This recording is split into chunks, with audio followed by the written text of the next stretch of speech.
बिस्मिल्लाहिर्रहमानिर्रहीम अल्हम्दुलिल्लाहि वकफ़ा वसलामुन अला इबादिहिल्लज़ीना इस्तफ़ा। सामिईन गिरामी, आज ख़ज़ाना जिसको फ़ारसी में गंज कहते हैं, इसी तरीक़े से गंजा, लफ्ज़ गंजा जिसको बार्ल कहते हैं इंग्लिश में, ख़ज़ाना गंज को ट्रेज़र इंग्लिश में कहते, और इसी तरह लफ्ज़ गोश, कुआं वग़ैरह की असल साख्त और एटिमोलॉजी को वाज़े तौर पर बताया जाएगा कि ये अल्फाज किस तरह बने और इसमें कैसे नुक्ते और रुमूज़ और बारीकियां हैं। मोहतरम सामिईन, ख़ज़ाना, ज़ाहिर है कि ख़ज़ाना मख्फी चीज़ है, पोशीदा चीज़ है, क्योंकि ख़ज़ाना अगर जो है खुल जाए तो जाहिर बात है तो फिर वो बाकी नहीं रहेगा, इसको लोग साफ़ कर देंगे। तो उसके लिए फ़ारसी में लफ्ज़ है गंज। ये लफ्ज़ गंज कैसे बना? इसमें 3 हर्फ हैं, गाफ है, नून है, जीम है। देख रहे हैं, गाफ, नून, जीम। तो इसमें 2 एहतिमाल हैं, 2 इम्कानात हैं, 2 तरह इसकी एटिमोलॉजी है। एक तो ये कि ये लफ्ज़ जंग को पलट दिया गया, जिस तरह जंग में 3 हर्फ हैं, जीम है, नून है, गाफ है, इसी तरीके से इसमें भी 3 ही हर्फ हैं, गाफ, नून, जीम, बस ये कि उसका उल्टा कर दिया गया है। तो उसमें फ़िलॉसफी ये हो सकती है कि चूँकि उमूमन माल और ख़ज़ाने ही के लिए जंग होती है, जैसा कि आम हमारा मुशाहिदा है और दुनिया के तारीख़ी तजर्बात हैं।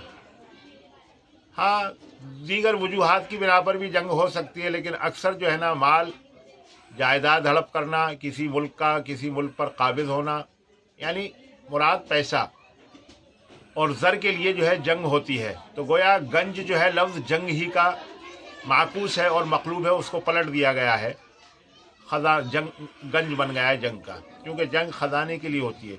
दूसरे ये है जो ज़्यादा करीन क़यास है इसकी एटिमोलॉजी, कि इसमें नून जीम से मुराद जिन्न है, और जिन्न जो है मख्फी है, पोशीदा है, हम उसको देखते नहीं, हमारी नज़रों से ओझल है।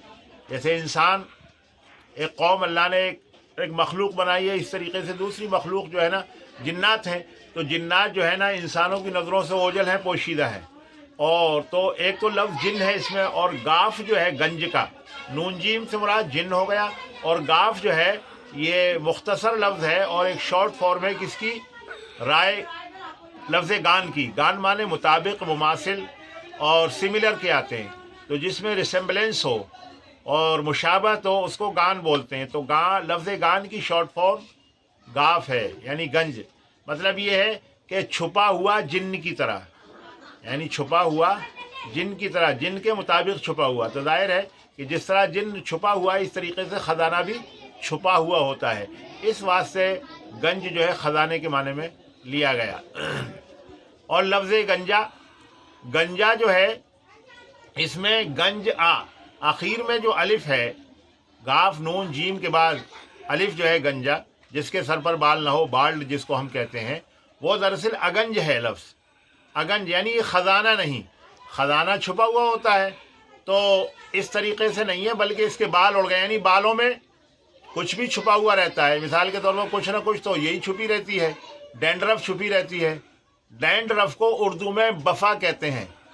सामईन उर्दू बहुत बेदार मग़ज़ी के साथ सुन लें, और शायकीन उर्दू के जिसको हम डैंड्रफ कहते हैं, या बाज़ आम तौर से भूसी वूसी भी कहते हैं, जो हमारे सर से खुश्की की बिना पर निकलती है, तो उसकी उर्दू जो है बफ़ा है, बा और फ़ा और अलिफ, बफ़ा कहते हैं डैंड्रफ को।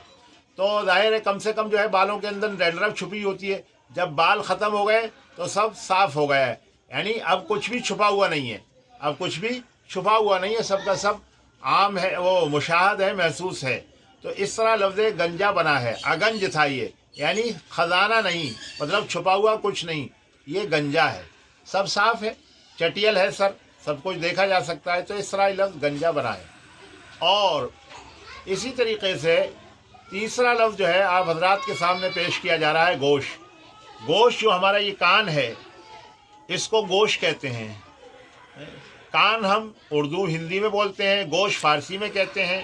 کان بھی اس لیے کہتے ہیں، کنّا کنو دراصل عربی کا لفظ ہے چھپانے والا، تو کان جو بھی آواز اس کے اندر داخل ہوتی ہے اس کو چھپا لیتا ہے. اور اسی طریقے سے وہ کان جس کو مائن کہتے ہیں، جیسے سونے کی کان، چاندی کی کان، لوہے کی کان اور پیتل کی کان وغیرہ وغیرہ، اور ابرق کی کان، وہ بھی اپنے اندر جو ہے نا معدنیات کو چھپائے رہتی ہے، اس لیے اس کو بھی کان کہا جاتا ہے. تو لفظ کان عربی کا لفظ ہے. تو لفظ گوشت جو ہے وہ ایئر اور کان کے لیے استعمال ہوتا ہے. دیکھیے لفظ کس طرح بنا. اس لفظ کے دو حصے ہیں. It is compound of 2 syllable. ایک تو گاف ہے اور واو شین وش ہے. وش ایک لفظ ہے اور گاف جو ہے یہ شارٹ فارم ہے، مختصر لفظ ہے. گفتن، گفتن گوئیدن سے لفظ جو ہے تراش لیا گیا ہے ایک حرف گاف، یعنی کہنے کے مطابق. تو گفتن یا گوئیدن سے گاف جو ہے نا ترجمانی کر رہا ہے کہنے کی، بولنے کی. اور وش کے معنی لائک نیس کے آتے ہیں، مشابہت. مطلب یہ ہے کہ جیسا بولو گے ویسے ہی آواز جائے گی. آواز کی لہریں اگر تیز ہوں گی تو تیزی کے ساتھ جائیں گی، اور اگر مدھم ہوں گی تو مدھم ہی اسی دھیمے پن کے ساتھ جائیں گی. اور اعتدال ہوگا تو اعتدال، یعنی کان جو ہے نا ویسا ہی سنتا ہے جیسا بولا جاتا ہے. زور سے بولا جاتا ہے تو زوردار آواز اس کے اندر جاتی ہے، اور نرمی سے بولا جاتا ہے تو نرم آواز. اور اگر اعتدال اور درمیانی انداز سے بولا جاتا ہے تو درمیانی انداز سے کان جو ہے نا ویسے. یہ نہیں ہے کہ ہم زور سے بولیں اور کان اس کو جو ہے نا بڑھا دے، اس ولیوم کو اس کی بڑھا دے اور اس کے اندر شدت پیدا کر دے. یا مثال کے طور پر ہم جو ہے نا زور سے بولیں اور کان اس کو نرمی سے اور آہستگی سے سنیں. نہیں، ایسا نہیں ہے. تو یہ لفظ ہے گفتن وش، یعنی بولنے کے مطابق. وش معنی مطابق ہے. یہ لفظ جو ہے نا لاحقے کے طور پر، سابقے کے طور پر جو ہے نا استعمال ہوتا ہے بہت سی جگہ. لاحقے کے طور پر جیسے پری وش، ماہ وش، چاند کی طرح. ماہ وش، پری وش، پری کی طرح، اور قمر وش، چاند کی طرح. تو وش جو ہے نا یہ لفظ جو ہے یہاں استعمال ہوا ہے، گو وش، یعنی آپ جیسا بولتے ہیں اسی کے مطابق کان ہی آپ کا سنتا ہے. اس طرح یہ لفظ گوش بنا ہے. اب جو ہے نا چوتھا لفظ آپ ملاحظہ فرمائیں محترم سامعین، کنواں، جس کے لیے ہم عربی میں بئر بولتے ہیں، فارسی میں چاہ بولتے ہیں، اور اردو یا ہندی میں کنواں بولتے ہیں، انگلش کے اندر ویل بولتے ہیں. تو یہ کنواں لفظ کیسے بنا؟ یہ دراصل فارسی لفظ کا آمیزہ ہے. کندن، کنیدن، کندیدن معنی کھودنے کے آتے ہیں، جیسے گور کن، قبر کھودنے والا، تو اس سے لفظ کن لے لیا. اور یہ وہاں جو ہے نا وہاں معنی میں وہاں کے ہے. ظاہر بات ہے، ایک کہاوت ہے فارسی میں، فرشین پروورب ہے کہ چاہ کنرا چاہ درپیش. کنواں کھودنے والے کے کنواں سامنے ہوتا ہے، مطلب وہ اس میں گر پڑتا ہے. تو کنواں جو ہے نا بالکل قریب نہیں بنایا جاتا بلکہ دوری پر بنایا جاتا ہے، کیونکہ کنواں خطرے کی جگہ ہے بچوں کے لیے، اندھوں کے لیے، یا اس طریقے سے بینا لوگ بھی جو ہے نا کبھی خطرے کا شکار ہو سکتے ہیں. تو اس لیے کنواں دور. تو لفظ وہاں جو ہے اس میں دیر کے معنی میں، یعنی وہاں کھودو. تو گویا ایٹیمولوجیکل میننگ اس کی کنویں کی کن وہاں ہے، یعنی وہاں کھود، وہاں کھودو. اس طرح یہ لفظ جو ہے کنواں بنا ہے. اور ایک لفظ اور ملاحظہ فرمانا، یہ لفظ انڈا جو ہم دن رات کھاتے ہیں، انڈا. یہ لفظ انڈا کیسے بنا؟ دراصل ٹیسٹیکل کو، خصیے کو ٹیسٹیکل کو اور فوطے کو جو ہے آنڈ اس طرح لوگ جو ہے بولتے ہیں، اسی کی نفی ہے. انڈا یعنی یہ انڈ نہیں ہے، دراصل انڈ نہیں ہے، یہ انڈا ہے. تو ایک الف جو ہے اس میں ولوم شبد آ ہندی کا نفی کے لیے، جیسے سمبب سے اسمبب. انڈا تھا یہ لفظ، انڈ تھا، یعنی انڈ نہیں ہے، یعنی بکرے کا خصیہ فوطا نہیں ہے، بلکہ ٹیسٹیکل نہیں ہے. یہ کیا ہے؟ انڈا ہے. السلام علیکم ورحمۃ اللہ وبرکاتہ.